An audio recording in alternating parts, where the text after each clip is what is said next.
Good evening friends. दोस्तों बहुत बहुत स्वागत है आप सभी का आपके अपने YouTube channel Abhishek classes for English पर। दोस्तों आज के इस सेशन में हम बात करने वाले हैं फ्यूचर कंटिन्यूअस टेंस के बारे में। फ्यूचर कंटिन्यूअस टेंस के बारे में आज के इस सेशन में हम डिटेल में जानने वाले हैं। तो आपसे रिक्वेस्ट करता हूँ कि वीडियो के अंत तक जरूर बने रहें, ताकि जो आपके डाउट्स से 15 से 20 मिनट के सेशन के बाद फ्यूचर कंटिन्यूअस टेंस के रिलेटेड कोई भी डाउट्स आपके दिमाग में थोड़ा सा भी न बचे। डियर फ्रेंड्स, आज का जो क्लासेस का जो हमारा पैटर्न होगा, सबसे पहले हम देखेंगे इनके रूल्स को, इनके स्ट्रक्चर्स को, इनके सेंटेंसेस को ट्रांसलेट करेंगे। उसके बाद में फिर हम लोग इनके सेंटेंसेस को ट्रांसलेट करके प्रैक्टिस करके फिर उसके बाद आपको होमवर्क दूंगा। तो प्लीज़ वीडियो के अंत तक जरूर बने रहें। आइए शुरू करते हैं आज का सेशन फ्यूचर कंटिन्यूअस टेंस। दोस्तों फ्यूचर कंटिन्यूअस टेंस जिसके बारे में आज हम बात करने वाले हैं, यहाँ पर देखिए आपको कंटिन्यूअस लगा दिख रहा है। कंटिन्यूअस मतलब जारी रहना, कोई भी काम कंटिन्यू होना। और ये रहा फ्यूचर आपका, यानी भविष्य। ऑलराइट, भविष्य में कार्य का जारी होना ही फ्यूचर कंटिन्यूअस टेंस के अंतर्गत आता है, फ्यूचर कंटिन्यूअस टेंस के अंतर्गत आता है। क्लियर? यानी इसके सेंटेंसेस का जो कार्य होगा, सेंटेंसेस का जो दशा होगा, वो भविष्य में कार्य के जारी होने के दशा को दर्शाएगा। जैसे देखिए आप यहाँ पर हैं, ठीक, मैं आपको पढ़ा रहा हूँ, मैंने आपको कंटिन्यूअस टेंस पढ़ाया, प्रेजेंट कंटिन्यूअस टेंस पढ़ाया, पास्ट कंटिन्यूअस टेंस पढ़ाया, और आज मैं आपको फ्यूचर कंटिन्यूअस टेंस बता रहा हूँ बहुत ही डिटेल में। दोस्तों कंटिन्यूअस टेंस मतलब जारी होना। अब बात ये डिपेंड करती है कि आगे फ्यूचर लगा है, प्रेजेंट लगा है, पास्ट लगा है। अगर आगे फ्यूचर लगा है तो भविष्य में कार्य जारी होगा, पास्ट लगा है तो भूत में काल का जारी होना पाया जाएगा, प्रेजेंट लगा होगा तो वर्तमान में कार्य का जारी होना पाया जाएगा। वर्तमान में मतलब मैं आपको पढ़ा रहा हूँ, this is present continuous tense. Alright, इसके बाद में पास्ट यानी मैं आपको पढ़ा रहा था, ठीक। अब फ्यूचर की बात है तो मैं आपको पढ़ा रहा हूँगा, यानी इसका जो पहचान होगा दोस्तों वो रहा होगा, रही होगी, रहे होंगे, ऐसे सेंटेंसेस, ऐसे वर्ड्स इसके सेंटेंसेस हिंदी वाक्यों के अंत में लगे रहेंगे। क्लियर? तो आइए हम देखते हैं इसका पहचान। दोस्तों इसका पहचान हो जाएगा कि इस टेंस के हिंदी वाक्यों के अंत में रहा होगा, रही होगी, रहे होंगे, ये शब्द लास्ट में लगे रहे होंगे। जैसे मैं आपको पढ़ा रहा हूँगा, ठीक, वह बाजार जा रहा होगा, वह दिल्ली से लौट रहा होगा, वह किताबें खरीद रहा होगा, वह समाचार पत्र पढ़ रहा होगा, पिताजी अखबार पढ़ रहे होंगे, वह चाय पी रहा होगा, ठीक, वे दिल्ली घूमने जा रहे होंगे। दोस्तों इन सभी सेंटेंसेस में आप देख रहे होंगे कि रहा होगा, रही होगी, रहे होंगे लगा हुआ है। यानी फ्यूचर कंटिन्यूअस टेंस मतलब इस टेंस के वाक्यों में भविष्य काल में कार्य का जारी होना पाया जाता है, परंतु कार्य के जारी होने की अवधि यानी समय नहीं दिया जाता है, ठीक। उसके बाद में पहचान इसका होता है कि इसके वाक्यों में रहा होगा, रही होगी, रहे होंगे लगे होंगे, यानी पहचान से रिलेटेड कोई भी डाउट आपके मन में नहीं रहे होंगे। तो आइए अब हम देखते हैं कि इसका स्ट्रक्चर, इसके हेल्पिंग वर्ब्स क्या क्या होंगे। दोस्तों फ्यूचर टेंस के बारे में आप लोगों ने डिटेल्ड में जाना है। फ्यूचर टेंस में होता क्या है, एक होता है शैल और एक होता है विल। ये दो हेल्पिंग वर्ब्स होती हैं फ्यूचर टेंस की। क्लियर? और शैल का यूज आप जानते भी हैं, हम किसके साथ करते हैं, आई के साथ। ये हमारा जो है एक पॉइंट है, और किसके साथ होता है, वी के साथ। और सेकंड जो हमारा पॉइंट है वो है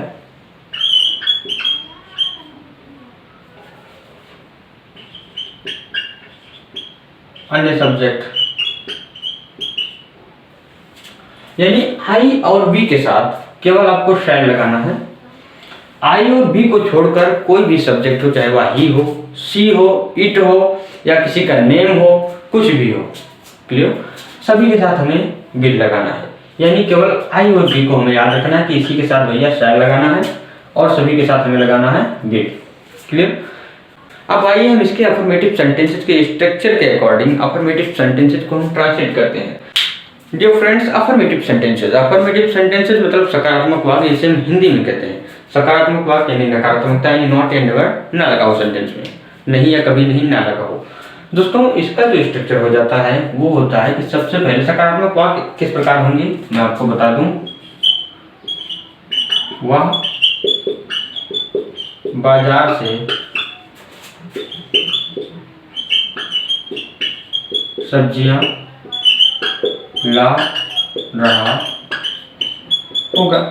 यहाँ पर आप देखिए, वह बाजार से सब्जियां ला रहा होगा। कौन ला रहा होगा, ये तो हमारा सब्जेक्ट है फिलहाल, लेकिन उससे पहले मैं देखता हूँ, आपको यहाँ पर बताता हूँ कि रहा होगा। मैंने आपको बताया है कि रहा होगा, रही होगी, रहे होंगे, जिससे पता चलता है कि this is the future continuous tense. Future continuous tense apply होने की जस्ट बाद जिस प्रकार हम सेंटेंस से और आगे बढ़ेंगे सेंटेंस में, उसी प्रकार इस सेंटेंस का हम पोस्टमार्टम करने में आसानी होगी हमें। अब यहाँ पर देखिए, रहा होगा, जिससे पता चल गया हमारा ये फ्यूचर कंटिन्यूअस टेंस है। इसके हमने और आगे बढ़ा, थोड़ा हम इसके और आगे गए, तो यहाँ पर देखिए हमें मिल रहा है लाना, जिससे ये हो गया हमारा वर्ब। अब देखिए क्या ला रहा है, सब्जियां, ये हो गया हमारा ऑब्जेक्ट। क्लियर। कौन ला रहा है, ये हो गया हमारा सब्जेक्ट। फ्रॉम मार्केट, ये हो गया हमारा कॉम्प्लीमेंट। यानी जिस प्रकार हम सेंटेंसेज में आगे बढ़ेंगे, सेंटेंसेज का एक एक वर्ड, एक एक शब्द का हम पोस्टमार्टम करके इसके बारे में जानेंगे। दोस्तों यहाँ पर आप देखिए, रहा होगा यानी पहचान बहुत बड़ी मायने रखती है किसी भी टेंस की। तो पहचान आपका क्लियर हो गया कि कोई भी वाक्य हो, अगर उसके अंत में रहा होगा, रही होगी, रहे होंगे लगा हुआ है, तो वो फ्यूचर कंटिन्यूअस टेंस ही है। क्लियर। यानी पहचान से रिलेटेड थोड़ा सा भी कंफ्यूजन आपके माइंड में थोड़ा सा भी नहीं होना चाहिए। अब यहाँ पर देखिए, आप इसका जो स्ट्रक्चर बनेगा वो सबसे पहले हम लिखेंगे क्या, सब्जेक्ट।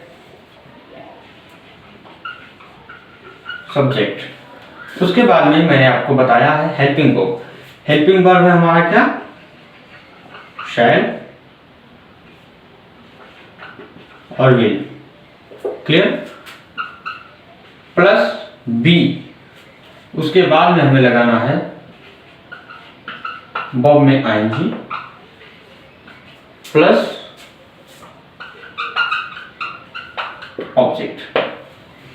यानी सब्जेक्ट प्लस बिल या shall plus be plus verb में आईएनजी प्लस ऑब्जेक्ट। बिल या शैल का यूज मैंने आपको पहले ही बता दिया है कि शैल हम यूज करेंगे केवल आई और बी के साथ, बाकी सभी के साथ हम यूज करेंगे विल का। क्लियर। यानी यही हमारा हो जाता है स्ट्रक्चर, जो आपको ध्यान में रखना है। क्लियर। वह बाजार से सब्जियां ला रहा होगा, सबसे पहले हमें लिखना है सब्जेक्ट। कौन ला रहा होगा, वह सब्जेक्ट हमें हुआ है यानी ही। सबसे पहले ही लिखना है, यानी यहाँ पर हो जाएगा क्या, ही। अब सब्जेक्ट हमारा ही है, तो ही के साथ हम कौन सी हेल्पिंग वर्ब का यूज करेंगे, शैल नहीं। शैल के लिए मैंने पहले बताया कि केवल आई और बी, यानी हो जाएगा हमारा सिंपली यहाँ पर विल, यानी ही विल बी। उसके बाद में हम लगाएंगे बी, जो कि सभी के साथ लगेगा। फिर वर्ब में आईएनजी, यहाँ पर देखिए लाना, लाना का क्या हो जाएगा, ब्रिंग। ब्रिंग का आईएनजी फॉर्म हो जाएगा ब्रिंगिंग, यानी ही विल बी ब्रिंगिंग, वह ला रहा होगा। क्लियर। फिर हमें लगाना है ऑब्जेक्ट। क्या ला रहा होगा भैया, सब्जियां, यही हमारा ऑब्जेक्ट, यानी द वेजिटेबल्स फ्रॉम मार्केट। यहां पर हम इसे नोट डाउन कर देंगे। ठीक। ऑब्जेक्ट के बाद जो भी कुछ बचता है आपका, उसे हम पीछे लिख देंगे। अब यहां पर आप देखिए, सब्जेक्ट यहां पर लिखना है, सब्जेक्ट हमने सबसे पहले लिखा है। फिर विल या शैल, तो हमारा ही है सब्जेक्ट, इसके साथ लगता है विल, तो हमने यहाँ पर विल लगा दिया। सिंपली सभी के साथ लगेगा बी, उसके बाद में वर्ब में आईएनजी हमने लगाया, फिर ऑब्जेक्ट लिखा, ऑब्जेक्ट के बाद जो वर्ड्स बचे उनको भी हमने पीछे लिख दिया। क्लियर। यानी स्ट्रक्चर आपके माइंड में एकदम क्लियर होना चाहिए दोस्तों। सेंटेंसेस तो बहुत से हैं, हजारों लाखों सेंटेंसेस है, सेंटेंसेस का हम कितना प्रैक्टिस कर पाएंगे, लेकिन जो आपके कंफ्यूजन है वो थोड़ा सा भी नहीं रहना चाहिए। इसी प्रकार हम देखते हैं अपना दूसरा एग्जाम्पल।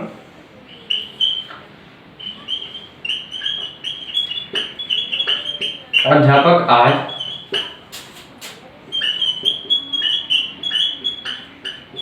कविताएं सुना रहे होंगे। यहां पर आप देखिए, अध्यापक आज कविताएं सुना रहे होंगे, यानी फ्यूचर। पहली बात तो फ्यूचर, ठीक। अब फ्यूचर में सुना रहे होंगे, यानी फ्यूचर में वो काम कर रहे होंगे, यानी फ्यूचर में कार्य जारी है, ठीक। और रहे होंगे, यही है फ्यूचर कंटिन्यूअस टेंस की पहचान, तो आपको कंफ्यूज होने की जरूरत नहीं है।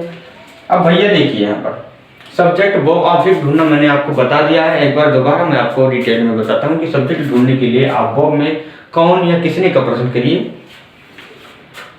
सब्जेक्ट के लिए वर्ब में कौन या किसने, क्लियर। और ऑब्जेक्ट के लिए वर्ब में किसको, किसे या क्या का प्रश्न करिए, तब आपको मिलेगा ऑब्जेक्ट। और सब्जेक्ट ढूंढने के लिए वर्ब में कौन या किसने का प्रश्न करिए, क्लियर। यहाँ पर आप देखिए अध्यापक आज कविताएं सुना रहे होंगे, तो सुना रहे होंगे फ्यूचर कंटीन्यूअस टेंस। अब वर्ब है हमारा सुनाना, वर्ब से पूछिए कौन सुना रहे होंगे, मिलेगा आपको सब्जेक्ट यानी अध्यापक, ये हो गया हमारा सब्जेक्ट। यहाँ पर देखिए वर्ब से पूछिए क्या सुना रहे होंगे, आपको मिलेगा ऑब्जेक्ट यानी कविताएं। तो ये हो गया सब्जेक्ट, ये हो गया ऑब्जेक्ट। सब्जेक्ट और ऑब्जेक्ट ढूंढने में आपको परेशानी हुई, थोड़ा सा भी परेशानी नहीं हुई, बहुत ही इजी है। अरे भैया हमको केवल खोज लेना है, खोजने के जस्ट बाद स्ट्रक्चर दिया रहता है ना, इसी स्ट्रक्चर पर हमें बस रख देना, काम खत्म। Translation is very easy friends, clear. अब यहाँ पर देखिए अध्यापक आज कविताएं सुना रहे होंगे, सबसे पहले है सब्जेक्ट लिखना है हमें, अध्यापक यानी द टीचर। टीचर के साथ शैल लगेगा नहीं, विल भी लगेगा, यानी यहाँ पर हो जाएगा विल प्लस बी, फिर लगाना B4, तो सुनाना का क्या हो जाएगा tell. Alright, the teacher will be telling, यानी अध्यापक सुना रहे होंगे। अब बात आती है ऑब्जेक्ट की, तो क्या सुना रहे होंगे, कविताएं यानी द पोएम्स। आज बच गया हमारा, यहीं पर लिख देते हैं हम टुडे, यानी the teacher will be telling the poem today, अध्यापक आज कहानियां सुना रहे होंगे। इसी प्रकार हम देखते हैं अपना तीसरा एग्जाम्पल।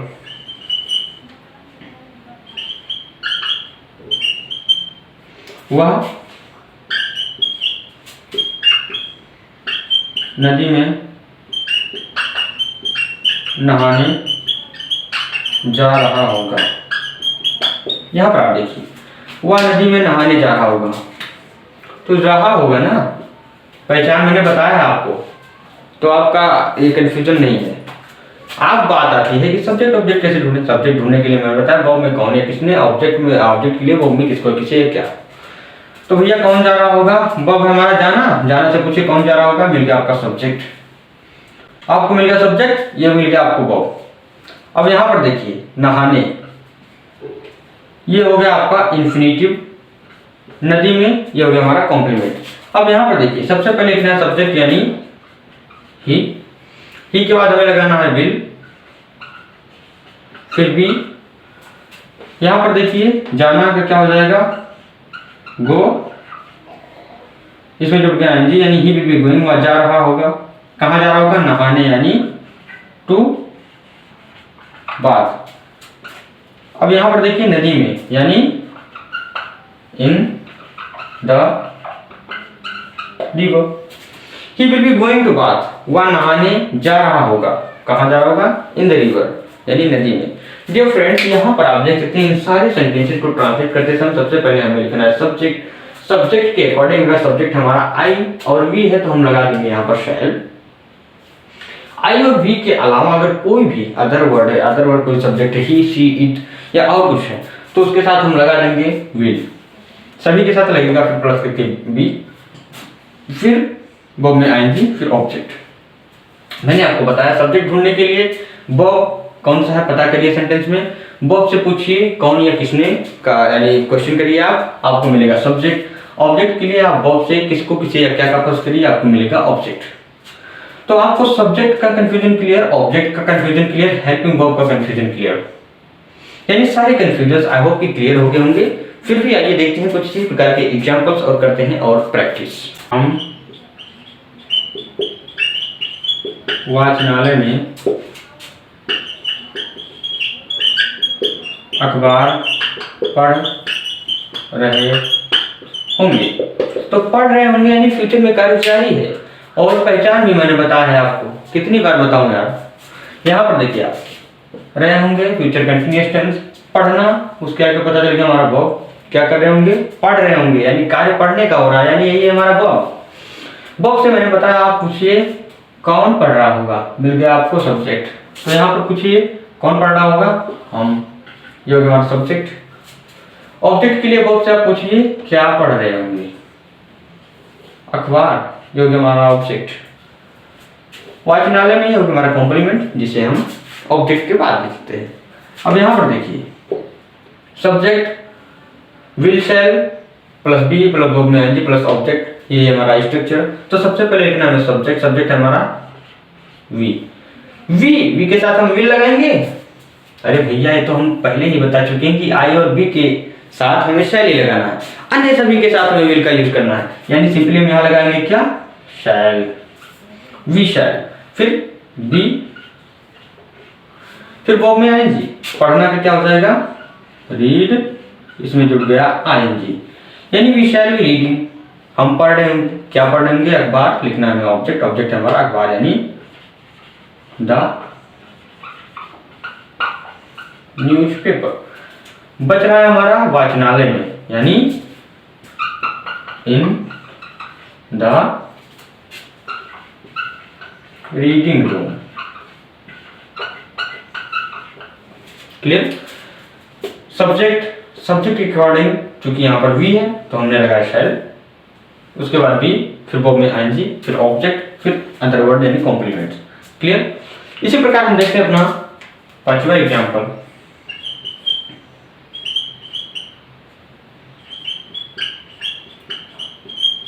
ये शरारती लड़के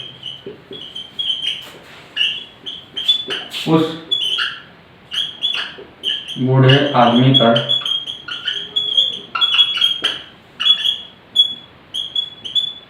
हंस रहे होंगे। यहां पर आप देखिए, ये शरारती लड़के उस बूढ़े आदमी पर हंस रहे होंगे,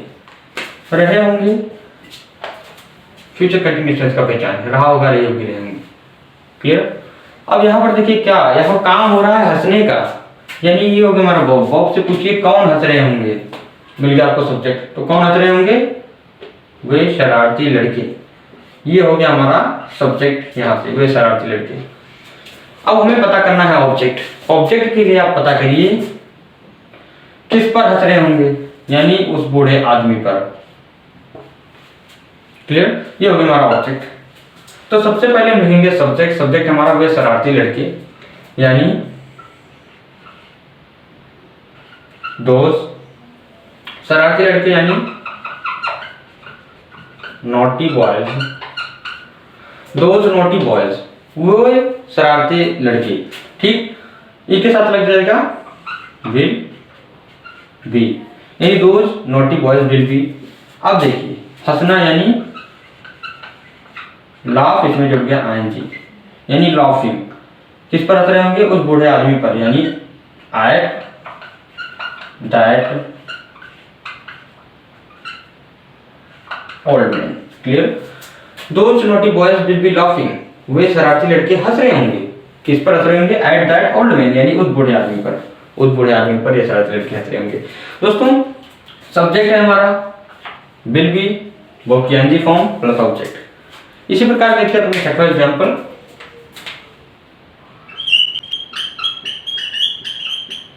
विद्यालय में छात्रों को पढ़ा रहा हूँगा। यहाँ पर आप देखिए, मैं विद्यालय में छात्रों को पढ़ा रहा हूँगा, पढ़ाना ये होगा हमारा वर्ब, कौन पढ़ा रहा हूँगा, मैं, ये होगा हमारा सब्जेक्ट। ठीक, किसको पढ़ा रहा हूँगा, छात्रों के, होगा हमारा ऑब्जेक्ट, विद्यालय में हो गया हमारा कॉम्प्लीमेंट। अब यहाँ पर आप देखिए, मैं यानी आई, सबसे पहले हमारा सब्जेक्ट यानी आई के साथ लग गया हमारा क्या, शैल प्लस बी। यहाँ पर देखिए पढ़ाना का क्या हो जाएगा, टीच, यानी आई शैल बी टीचिंग। फिर लिखना है ऑब्जेक्ट किसे, यानी द स्टूडेंट्स। बच गया आपका विद्यालय में, यानी in the school. I shall be teaching the students in the school, मैं विद्यालय में छात्रों को पढ़ा रहा हूँगा। डियर फ्रेंड्स, ये है आपका स्ट्रक्चर अफर्मेटिव सेंटेंसेस का। अगर बात करें इसी के बेस पर कि अगर ये सेंटेंसेस नेगेटिव हो जाए आपके, क्लियर, यही सेंटेंसेस आपके नेगेटिव हो जाए, यहां पर देखिए, तो सब्जेक्ट विल शैल और बी, यहीं पर आप शैल और विल के जस्ट बाद और बी के बीच में हम नॉट लगा देंगे, क्लियर। जैसे देखिए, हम वाचनालय में अखबार पढ़ रहे होंगे, ये सेंटेंसेस है, यानी we shall be reading the newspaper in the reading room. अगर यही हो जाए हम वाचनालय में अखबार नहीं पढ़ रहे होंगे, हम वाचनालय में अखबार नहीं पढ़ रहे होंगे, तो सिंपली हम यहाँ पर चेंज करेंगे वी शैल, और यहीं पर हमारा हो जाएगा not, we shall not be reading the newspaper in the reading room, clear. इसी प्रकार हुए शरारती लड़के उस बूढ़े आदमी पर नहीं हंस रहे होंगे, बूढ़े आदमी पर यहाँ पर हो जाएगा अगर नहीं, तो हम यहाँ पर चेंजिंग करेंगे, यानी विल और शैल को खोजकर, ठीक, और बी को खोजकर उन्हीं दोनों के बीच में नॉट लगा देना है, यानी विल शैल के बाद हमें नॉट लगाना है, क्लियर। जो स्टेटमेंट है हमारा वो ये है कि अगर फ्यूचर कंटिन्यूअस टेंस के नेगेटिव सेंटेंसेस को हमें ट्रांसलेट करना है तो हमें विल और शैल के जस्ट बाद नॉट लगा देना है बस। तो विल शैल आप खोजिए, दोज नॉटी बॉय विल, यहाँ पर नॉट लगा दीजिए। Laughing at that old man, वे शरारती लड़के उस बूढ़े आदमी पर नहीं हंस रहे होंगे। इसी प्रकार मैं विद्यालय में छात्रों को पढ़ा रहा हूँगा, यहाँ पर देखिए आप, I shall be teaching the students in the school, यानी आई शैल, शैल और विल के बाद जस्ट बाद हमें क्या लगाना है, नॉट, यहाँ पर नहीं रहेगा, तो I shall not be teaching the students in the school, clear. यानी आप ये समझ जाइए कि विल और शैल प्लस नॉट, यानी विल शैल के जस्ट बाद नॉट लगा दीजिए, आपको कहीं भी नेगेटिव सेंटेंस लगा दीजिए। दोस्तों ये कुछ सेंटेंसेस जो आपको ट्रांसलेट करने हैं ताकि आप समझ सकें और ये जान सकें कि आपने कितना सीखा। डियर फ्रेंड्स, पहले आप वीडियो को पॉज कर लीजिए और इन सारे सेंटेंसेस को आप अलग कॉपी में, ठीक, बढ़िया से ट्रांसलेट कर लीजिए, उसके बाद वीडियो को आप चलाकर फिर इसके सॉल्यूशन को देखें। डियर फ्रेंड्स, आइए हम देखते हैं इसके सॉल्यूशन को, लेकिन इससे पहले आप पहले वीडियो को पॉज करके इसे सॉल्व करके तब वीडियो को शुरू करें। यहाँ पर देखिए, सुनार अंगूठी नहीं बना रहा होगा, तो रहा होगा, ये पहचान है हमारा फ्यूचर कंटिन्यूअस टेंस, मैंने आपको बताया है। बनाना, ये हो गया हमारा बॉब, बॉब से पूछिए कौन बना रहा होगा, ये हो गया हमारा सब्जेक्ट। सुनार क्या बना रहा होगा, अंगूठी, ये हो गया हमारा ऑब्जेक्ट। नहीं, नेगेटिव मैंने बताया था आपको कि अगर नेगेटिव सेंटेंस आता है तो विल और शैल, इसके जस्ट बाद आपको लगा देना है नॉट, यानी, और स्ट्रक्चर हमारा क्या होता था, सब्जेक्ट प्लस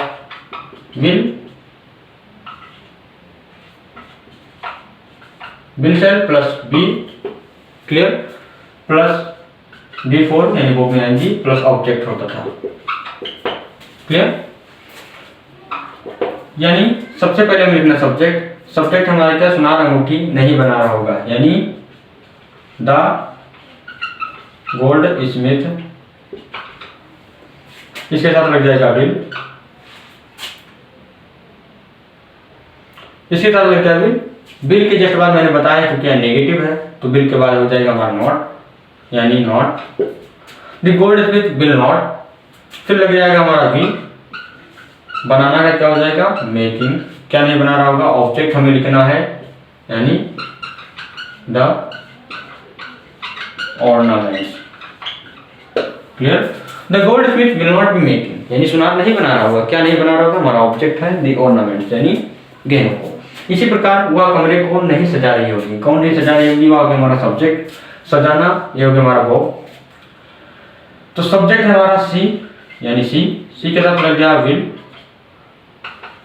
विल के जस्ट बाद लग गया नॉट, क्योंकि हमारा नेगेटिव है, सी विल नॉट, फिर हो गया हमारा बी, फिर सजाना का क्या हो जाएगा, डेकोरेट, इसमें जुड़ गया एनजी, यानी she will not be decorating, अब क्या सजा रही होगी, कमरे को, दी रूम। हम कल इस समय क्रिकेट खेल रहे होंगे, पहचान हो गया हमारा, खेलना, ये हो गया हमारा वर्ब, कौन खेलेंगे हम, ये हो गया हमारा सब्जेक्ट, क्या खेल रहे होंगे, क्रिकेट, ये हो गया हमारा ऑब्जेक्ट। सबसे पहले लिखना है सब्जेक्ट यानी बी, बी के साथ लग गया शैल प्लस बी, इसमें नेगेटिव नहीं है, यानी विल और शैल के जस्ट बाद बी रहेगा, यानी बी शैल बी। फिर लगाना है बी फॉर यानी प्ले, इसमें जुड़ गया ING. We shall be playing, हम खेल रहे होंगे, क्या खेल रहे होंगे, क्रिकेट यानी object, we shall be playing cricket कल इस समय, यानी tomorrow at this time. Clear, यानी we shall be playing cricket tomorrow at this time. इसी प्रकार हम अपने चौथे सेंटेंसेस को ट्रांसलेट करेंगे। यहाँ पर देखिए, मैं अपने कपड़े स्वयं धो रहा हूँगा, तो कौन धो रहा हूँगा, मैं यानी आई के साथ लगेगा क्या, शैल, इसके जस्ट बाद बी, ये नेगेटिव नहीं है, यानी शैल और बी के बीच में नॉट नहीं लगेगा। मैं अपने कपड़े स्वयं धोऊंगा, आई सब्जेक्ट है हमारा, यहाँ पर देखिए धोना हमारा हो गया, अब क्या धोऊंगा, अपने कपड़े, ये होगा हमारा ऑब्जेक्ट, यानी आई शैल बी अब वॉशिंग यानी धोना, क्या धोऊंगा, अपने कपड़े, हमें लिखना है ऑब्जेक्ट, ऑब्जेक्ट है हमारा अपने कपड़े यानी माई क्लॉथ्स। अब यहाँ पर चूंकि स्वयं है तो मैं के लिए स्वयं की अंग्रेजी लिख जाता है माई सेल्फ, यानी I shall be washing my clothes myself, मैं अपने कपड़े स्वयं धो रहा हूँगा। इसी प्रकार वे किसान अपने खेत जोत रहे होंगे, कौन जोत रहे होंगे भैया, वे किसान, ये हमारा सब्जेक्ट, जोतना हो गया हमारा वर्ब, क्या जोत रहे होंगे, अपने खेत, ये हो गया हमारा ऑब्जेक्ट। क्लियर, तो वही किसान हो गया हमारा सब्जेक्ट, अपने खेत हो गया हमारा ऑब्जेक्ट, जोतना हो गया वर्ब, रहे होंगे जिससे पहचान है ये फ्यूचर कंटीन्यूअस टेंस की। इसे हम किस प्रकार ट्रांसलेट करेंगे, यहाँ पर देखिए, वही किसान यानी दोज फार्मर्स, इसके साथ लग जाएगा क्या, विल बी, जोतना का क्या हो जाएगा, ploughs, those farmers will be प्लाउजिंग, यानी वे किसान जोत रहे होंगे, अब क्या जोत रहे होंगे, अपने खेत, यानी दिया, क्योंकि यहाँ पर जो दोज है प्लूरल है, यानी दे का जो पॉजिटिव केस होता है वो देयर होता है, यानी those farmers will be ploughing their fields.